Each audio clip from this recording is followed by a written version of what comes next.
அதனால அது ஃபேமஸ்ன்னு நினைச்சாங்க. ஆனால் சைவ சமயத்திலையும் சன்மார்க்கத்திலையும் இந்த தமிழ்நாட்டில் ஏதாவது ஒரு இடம் உயர்ந்து இருக்கா அப்படின்னா அது இந்த நெய்வேலியை சொல்லலாம். ஐயா இங்கே இருந்த ஆசிரியர் முத்தையா அவர்கள் எவ்வளோ ஒரு அருமையான ஒரு பணியை இங்கே செய்திருக்கிறாங்க அப்படிங்கிறத நான் சமீபத்தில் தான் கேள்விப்பட்டேன். நான் இந்த ஊரில் பிறக்கலையே அப்படின்னு சொல்லி எனக்கு வருத்தமாக இருக்குது. ஒருவேளை இன்னொரு பிறவி இருந்தால் இந்த ஊரில் பிறக்கணும், அப்போ இங்கே சைட்டு இடமெல்லாம் விலை ஏறிடாமல் இருக்கணும், இதே விலையில் இருக்கணுன்றதை இறைவன்கிட்ட வேண்டிக்கிறேன். இடம் இப்போ வாங்கி கட்ட முடியாது, அதனால இப்போயே வாங்கி போட்டு போகலாம், அடுத்த முறை வந்து கட்டிக்கலான்ட்டு இருக்கேன். அவ்வளோ ஒரு அருமையான அற்புதமான இந்த ஊரில் தொடர்ச்சியாக இந்த நால்வர் விழாவை செய்து கொண்டு வருகிறார்கள். நாங்கள் கூட பல ஊர்களில் செய்கிறத பார்த்துருக்குறேன், நானே பண்ண சொல்லியிருக்கிறேன். ஒரு விஷயத்தை தொடர்ச்சியாக செய்கிறது அப்படிங்கிறதுல ஒரு வழி இருக்குது. அவ்வளோ ஈஸி கிடையாது. ஒரு தடவை பண்ணிடலாம்.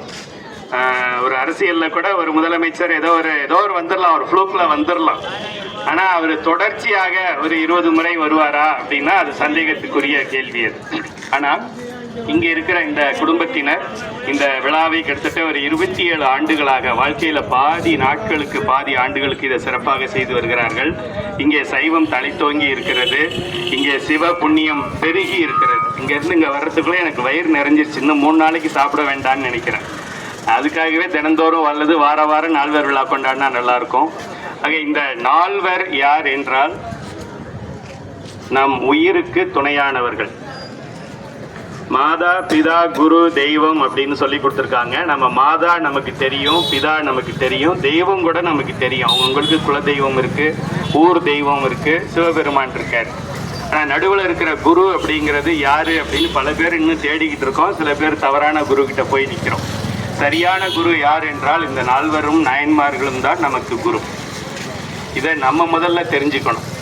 மற்ற சமயத்தை சேர்ந்தவர்களுக்கு ஒரு குருநாதர் இருக்கார், ஒரு நாயன்மார். எந்த சமயமாக நீங்கள் எடுத்தாலும் அந்த சமயத்தில் யாரோ ஒரு பெரியவர், புத்த சமயம்னு வச்சுக்கோங்களேன், புத்தர் பிறந்தார், புத்தர் சில அறிவுரைகளை சொன்னார், அந்த புத்தரை மையமாக வைத்து ஒரு சமயம் இருக்கிறது.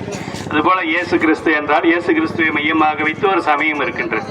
நமக்கு 63 நாயன்மார்கள், 27 அருளாளர்கள். சிவபெருமான் தமிழ்ச்சங்கத்தின் தலைவனாக இருந்து வளர்த்த தமிழ், சைவம், சிவம், மங்களம் எல்லாமே ஒரே பொருளை குறிக்கின்ற வார்த்தைகள். ஸோ அப்படி இருக்கும் பொழுது இந்த ஊரில் இப்படி ஒரு விதை ஏற்கனவே ஊழப்பட்டு விட்டதால், இங்கே ஒரு ஆலமரம் முளைத்து இருப்பதால், இங்கே சுற்றி இருக்கின்ற பெரியோர்கள் இதற்கு ஆதரவு கொடுத்து, யாரோ அந்த சுப்பையன் குடும்பத்தில் பண்ணிக்கிட்டு இருக்கானுங்க, வருஷத்துக்கு ஒரு தடவை வண்டி இழுத்திட்டு வருவானுங்க, சுண்டல் கொடுப்பானுங்க அப்படின்னு அதை ஓரமாக ஒதுக்கி விட்டு விடாமல் இது நம்ம ஊருக்கு பெருமை சேர்க்கின்ற ஒரு விழா. நீங்கள் போய் பாருங்கள், கரம்பக்குடியில் அது மாதிரி நடக்குதா பாருங்கள், கந்தரக்கோட்டையில் நடக்குதா பாருங்கள். இல்லை ஆனால் நம்ம ஊரில் இது நடக்குது. தொடர்ந்து 27 வருஷமாக நடந்துக்கிட்டு இருக்கு. இன்னும் நடக்க போகுது. இன்னும் 270 ஆண்டுகளுக்கு நடக்க போகுது. அப்படி இருக்கின்ற இந்த விழாவிலே எல்லோரும் பங்கெடுத்து கொள்ள வேண்டும். சைவத்தின் மேல் சமயம் வேறு இல்லை, அதிர்ச்சார் சிவமாம் தெய்வத்தின் மேல் தெய்வம் இல்லனும் நான்மறை செம்பொருள் வாய்மை வைத்த சீர்திரு தேவாரமும் திருவாசகம் உய்வை தரச் செய்த நால்வர் கொற்றால் நம் உயிர் துணையே. உடலுக்கு துணை நிறைய இருக்கு. ஒரு ஊருக்கு போகணும் அப்படின்னா இதில் கூகுள் மேப் போட்டிங்கன்னா அந்த ஊருக்கு போயிடலாம். இல்லை எப்படி போகணும்னு யார்ட்டையாவது கேட்டால் அவங்க வழி சொல்லுவாங்க, அங்கே போய் சேர்ந்துடலாம் நம்ம. ஆனால் இந்த உயிருக்கு யார் வழிகாட்டுவாங்க? இந்த உடம்புல இருக்கும்போதும் சரி, இந்த உடம்பை விட்டு பிரிஞ்ச பிறகும் இந்த உயிருக்கு யார் வழிகாட்டுவார்கள்? இப்போ என்னுடைய உயிருக்கு யார் வழிகாட்ட முடியும்? என்னுடைய மனைவி வழிகாட்ட முடியுமா? என்னுடைய தந்தை வழிகாட்ட முடியுமா? என்னுடைய சகோதரி வழிகாட்ட முடியுமா? யார் எனக்கு வழிகாட்டுவது? உடம்புக்கு யார் வேணாலும் வழிகாட்டுவாங்க, உயிருக்கு யார் வழிகாட்டுவது? இந்த நால்வர் வழிகாட்டுவார்கள். புளியர்கோன் வெப்பொழித்தவர் அவர். கற்றுணை பூட்டி ஓர் கடலில் பாய்ச்சினும் நற்றுணையாவது நமச்சிவாயவே. நமச்சிவாய நமச்சிவாய நமச்சிவாய். இங்கே கறி மீன் சாப்பிட்டாலும் சரி, கோழி மட்டும் இல்லை, சிங்கத்தையே அடித்து சாப்பிட்டாலும் கவலை இல்லை. வாயில் நமச்சிவாயங்கிறத சொல்லிக்கிட்டு இருந்தால் போகிறோம், மற்றதெல்லாம் அந்த மருந்து சரி பண்ணி விடும். விண்ணுற அடுக்கிய விறகின் வெவ்வழல் உண்ணிய புகிலவை ஒன்றுமில்லையாம். பண்ணிய உலகினில் பயின்ற பாவத்தை நன்னி நின்று அறுப்பது நமச்சிவாயவே.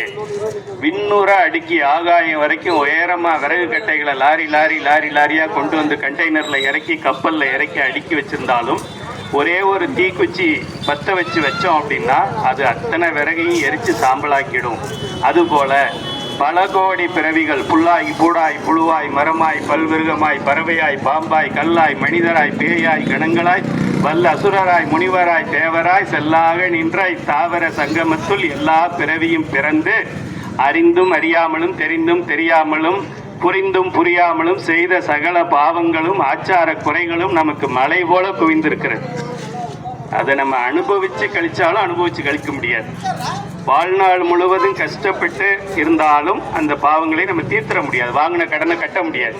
இப்போ இதுக்கு ஏதாவது ஒரு குறுக்கு வழி வேணும். அரசாங்கத்தில் அதை தள்ளுபடி செய்யணும்னு எதிர்பார்க்குறோம்ல, நம்மளா கட்ட முடியாது. யாராவது ஒருத்தன் புதுசாக வந்து தள்ளுபடி செய்கிறேன்னு சொன்னாதான் உண்டு. அது தள்ளுபடி வரப்போகுதுங்கிறதுக்காகவே கடன் வாங்குறவங்க சில பேர் இருக்காங்க, அது வேற விஷயம். இந்த தள்ளுபடி நமக்கு என்ன என்றால் நமச்சிவாய என்கின்ற மந்திரம், 5 எழுத்து மந்திரம்.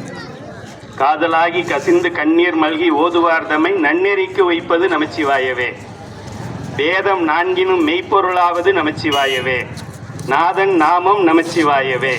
நமச்சிவாயவே ஞானமும், நமச்சிவாயவே கல்வியும், நமச்சிவாயவே விச்சையும், நமச்சிவாயவே நான் நவின்று ஏத்துமே. மற்றதெல்லாம் எப்படி பழகிக்கிறோம்? பாட பழகிக்கிறோம், பேச பழகிக்கிறோம், கப்பல் ஓட்ட பழகிக்கிறோம், ஏர் ஓட்டங்களை பழகிக்கிறோம். அதுபோல நமச்சிவாயத்தையும் நாம் பழக வேண்டும்.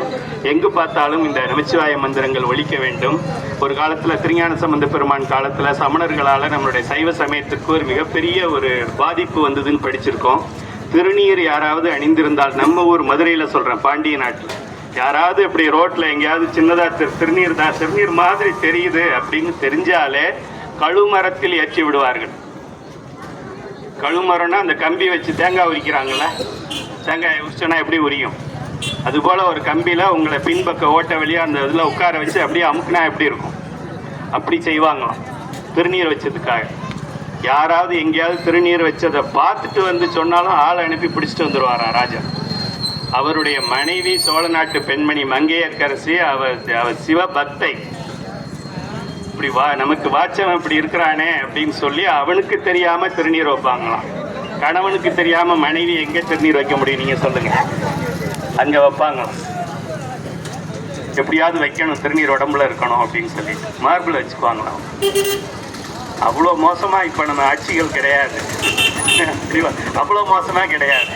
மதம் மாற்றுவாங்க, ஏதாவது நம்மளை இழிவா சொல்லுவாங்க, நம்ம கோயிலை இடிப்பாங்க, நம்ம சொத்தை எடுத்து வேற கோயிலுக்கு பயன்படுத்துவாங்களே தவிர அந்த அளவுக்கு மோசமா கிடையாது. அந்த அளவுக்கே இருந்தப்பவே தமிழ் பெண்கள் அதை தடுத்து நிறுத்தி இருக்கிறாங்க. அதனால நம்ம நிச்சயமாக நம்முடைய சமயம், இந்து சமயம், அதிலே 6 பிரிவுகள் இருக்கின்றது. அதில் முதன்மையான பிரிவு, 6 பிரிவுக்கும் தலைவனாக இருக்கின்றவர் சிவபெருமான், அனாதி கடவுள். அவருக்கு நிகர் யாரும் இல்லை. சன்மார்க்கத்திலையும் அருட்பெருஞ்சோதி அருட்பெருஞ்சோதின்னு சொல்லி அவர் தான் வணங்குறோம் நம்ம. ஆகையால் எல்லோரும் ஒருங்கிணைந்து இந்த சிவ வழிபாட்டையும், நமச்சிவாயங்கிற ஸ்டிக்கரை நம்ம ஐயா வெள்ளாளவிடுதி ரவிச்சந்திரன் எல்லாருக்கும் இலவசமாக வழங்குறாரு. இந்த 4 படம் இலவசமாக வழங்குகின்றோம். யாருக்கு எவ்வளோ வேணுமோ வாங்கிக்கோங்க, வீட்டில் ஒட்டுங்க, வண்டியில் ஒட்டுங்க, பர்ஸில் வச்சுக்கோங்க, பாக்கெட்டில் வச்சுக்கோங்க. யார் யார் படத்தையே வச்சு 20-30 வருஷம் வீணாக்கிட்டோம். இப்போ இந்த படத்தை வச்சு ட்ரை பண்ணி பார்ப்போமே, ஒரு 20 வருஷம் வச்சு பார்ப்போமே என்ன ஆகுதுன்னு சொல்லி. ஆகிய எல்லாம் இலவசமாக இங்கே இந்த விழா குழுவினர் வழங்குகிறார்கள். அதை பெற்றுக்கொண்டு பெருமானை என்றும் வணங்கி எதை வேணாலும் நீங்கள் பண்ணுங்கள். கறி சாப்பிட்றீங்களா சாப்பிடுங்க, பொய் பேசுகிறீங்களா பேசுங்க, சண்டை போடுறீங்களா போடுங்க, கோபப்படுறீங்களா படுங்க. அப்போ நமச்சிவாய நமச்சிவாய நமச்சிவாய நமச்சிவாய நமச்சிவாய நமச்சிவாய நமச்சிவாயன்னு சொல்லிக்கிட்டு இருங்க. அவ்வளோ அது பண்ணலாம்ல, இது ஒன்றும் பெரிய பிரச்சனை கிடையாது. பெருசாக பட்டையை போட்டுக்கிட்டு கோயிலுக்கு போகணும், கொட்டை போடணும்னா தான் ஊரில் சிரிப்பான், என்னடா ஆச்சு இவனுக்கு நல்லா தானே இருந்தான் அப்படிமா. அதுக்கப்புறம் வண்டியில் எவனாவது இடிச்சுட்டாக்க இந்த பட்டை போகிறதுக்கு முன்னாடி நல்லா இருந்தான், அந்த பட்டையை போட்டதுக்கு அப்புறம் தான் அவனுக்கு எல்லா பிரச்சனையும் வந்துச்சு அப்படிமா. மகளுக்கு கல்யாணமே ஆகலை, இவனுக்கு பேட்டி வரைக்கும் கல்யாணம் ஆகாமல் இருக்கும், அதை பார்க்க மாட்டான். அதனால நம்ம எந்த நிலையில் நீங்கள் இருந்தாலும் நெஞ்சிலே நமச்சிவாயத்தை நிறுத்தி நமச்சிவாயை சொல்லி கொண்டிருந்தால் நம்முடைய வினைகள் எல்லாம் தீரும். நமக்கு நல்லது, நம்ம குடும்பத்துக்கு நல்லது, தெருவுக்கு நல்லது, ஊருக்கு நல்லது, நாட்டுக்கு நல்லது. இந்த உலக சமுதாயமே சண்டைகளும் சச்சரவுகளும் இல்லாமல் நிம்மதியான வாழ்க்கையை வாழலாம் என்று கூறிக்கொண்டு, எல்லாம் ஆன்றோர் பெருமக்கள் சான்றோர்கள் எல்லாம் இருக்கின்ற இந்த ஊரில் எனக்கும் மைக்கை கொடுத்து பேச வைத்த இந்த விழா குழுவினருக்கு நன்றி தெரிவித்து, அடுத்த ஆண்டும் மீண்டும் உங்களை சந்திக்கிறேன் என்ற நம்பிக்கையுடன் நான் நன்றி கூறி விடைபெறுகிறேன். சிவாய நம.